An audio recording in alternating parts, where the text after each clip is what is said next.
akhirnya kita sampai ke materi terakhir kita untuk UAS ya. Materinya mengenai penyelesaian sengketa ya, penyelesaian sengketa. Nah, penyelesaian sengketa itu ada dua ya. Ada non litigasi ya, non litigasi ini yang akan kita bahas pertama kali ini, dan ada yang litigasi ya, nanti ada di setelah inilah.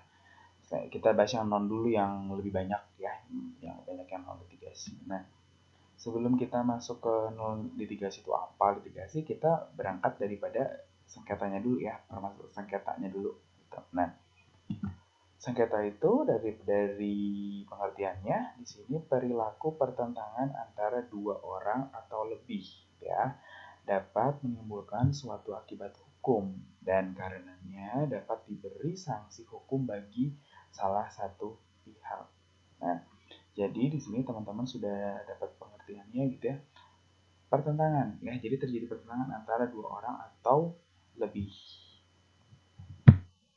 Nah, dari dua orang atau lebih, maaf tadi ada gangguan ya gitu. Nah, di sini dua orang atau lebih. Nah, terus dapat menimbulkan akibat hukum ya, dan bisa diberi sanksi gitu. Nah, sengketa ini itu merupakan konsekuensi. Kalau konsekuensi itu berarti suatu hal yang tidak dapat dihindari ya, memang ya harus terjadi. Memilih ini berarti ada itu, gitu dan seperti itu. Ya, konsekuensi logis lagi, gitu ya. Udah tidak bisa dihindari, ya harus dihadapi dan itu logis, gitu ya. Itu logis, rasional, ya, dari para pihak yang mengikatkan diri dalam sebuah perjanjian. Nah, dengan kata lain, gitu ya, ketika ya mau buat perjanjian, itu sudah harus siap dengan nanti akan adanya sengketa. Lagi ya, ketika buat perjanjian harus siap dengan akan timbulnya sengketa, bukan akan dalam arti pasti ya, pasti sengketa nanti belum tentu gitu. Nah, cuman sudah harus siap gitu ya, sudah harus siap dengan kemungkinan sengketa yang akan ada. Nah, makanya di dalam perjanjian, di dalam aktenya gitu ya, harus terdapat cara penyelesaian sengketanya seperti apa. Karena sengketanya belum tentu terjadi, belum gitu ya. Tapi kalau sampai terjadi, itu gimana penyelesaiannya di dalam akta. Nah, kalau akte, makanya perjanjian benar-benar perjanjian otentik gitu ya, otentik. Nah, kebayang nggak kalau perjanjian yang di bawah tangan ya, apalagi perjanjian yang tidak tertulis. Nah, penyelesaiannya tidak tertulis juga cara penyelesaiannya gitu ya. Ketika terjadi sengketa, ya penyelesaiannya bingung gitu ya, karena semuanya nggak ada bukti hitam di atas putih. Apakah perjanjian yang tidak tertulis atau perjanjian di bawah tangan itu bisa menimbulkan sengketa? Loh, sengketa itu apa? Balik lagi kepada istilahnya ya, perilaku pertentangan antara dua orang atau lebih loh ya, yang menimbulkan suatu akibat hukum, karenanya dapat diberi sanksi hukum gitu. Nah, seperti itu ya.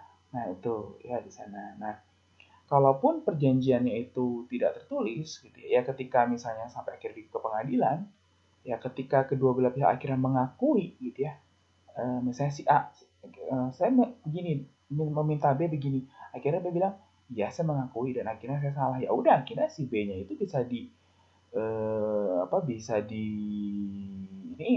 bisa dikenakan sanksi ya, dikenakan sanksi. Nah, meskipun awalnya B-nya nggak ngaku, tapi akhirnya ketika didesak terus, apalagi ada saksi gitu ya, ada saksi nanti. Nah, itu kalau ketika akhirnya terbukti dan akhirnya B-nya ya sudah, akhirnya saya mengaku gitu ya, bahwa saya sebetulnya waktu itu lupa, tapi saya mencoba untuk menutupinya.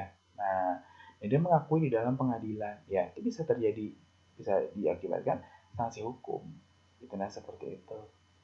Ya, ini karena dari judul kita itu penyelesaian sengketa non litigasi sama litigasi. Nah, tadi saya sudah nggak sengaja menyebutkan di pengadilan gitu ya. Nah, penyelesaian sengketa itu bisa non litigasi, bisa litigasi. Artinya non litigasi itu tidak di pengadilan atau tidak formal ya. Karena kalau kita simpulkan pokoknya tidak di pengadilan.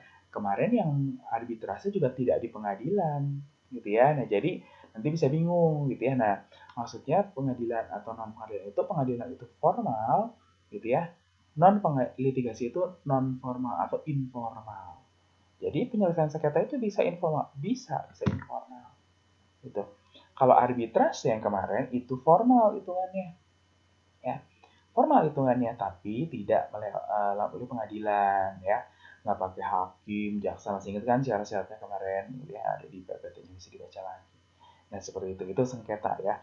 Nah kalau gitu gitu ya, sengketanya dulu atau perjanjiannya dulu yang ada, perjanjiannya dulu yang ada. Makanya di dalam perjanjian itu awal dari semuanya harus disiapkan sangat baik gitu ya, supaya nanti ketika kalau amit-amit sengketa terjadi ya cara penyelesaiannya minimal sudah ada ya, sudah disiapkan ada aja bisa jadi nggak kebenaran semuanya, apalagi nggak disiapkan.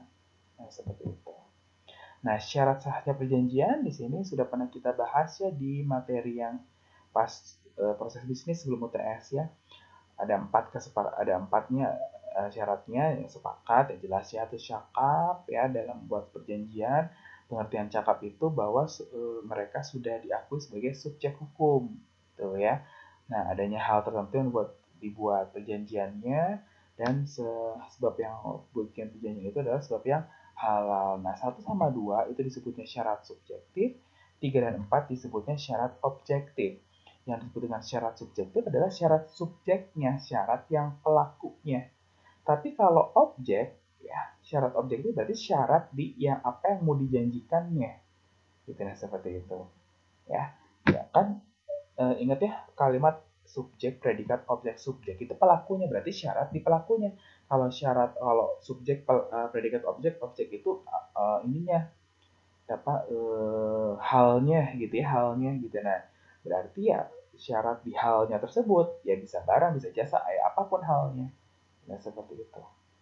Nah ini syaratnya. Nah kadang-kadang bisa terjadi sengketa itu ya karena salah satu syarat ini sebetulnya dari awal tidak terpenuhi gitu ya, entah dari subjeknya maupun dari objeknya. Syaratnya tuh nggak terpenuhi dalam arti ya nggak ini aja apa namanya,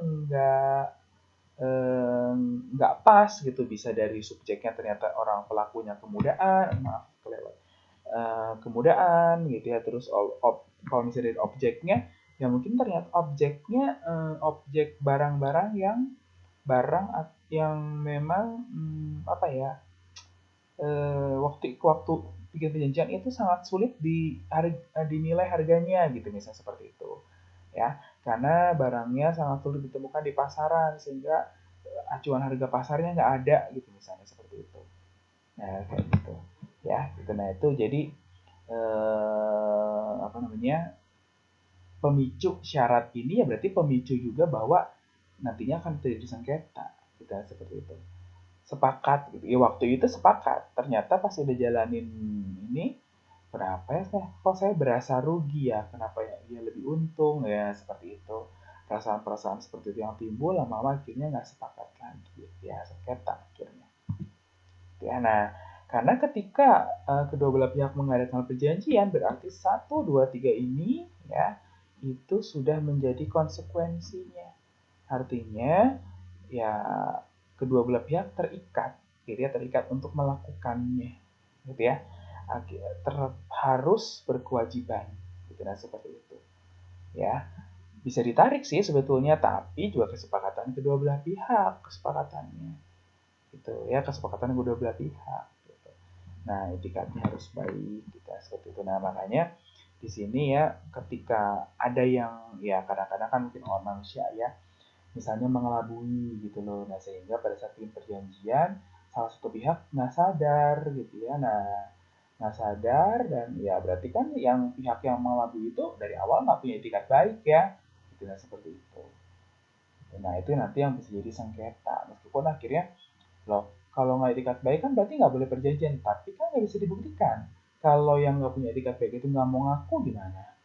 Gitu, nah seperti itu. Itu ya. Nah, Nah, ada namanya Sukaria. Saya mau kira-kira dulu kita enaknya habisnya di mana supaya filenya nggak kegedean.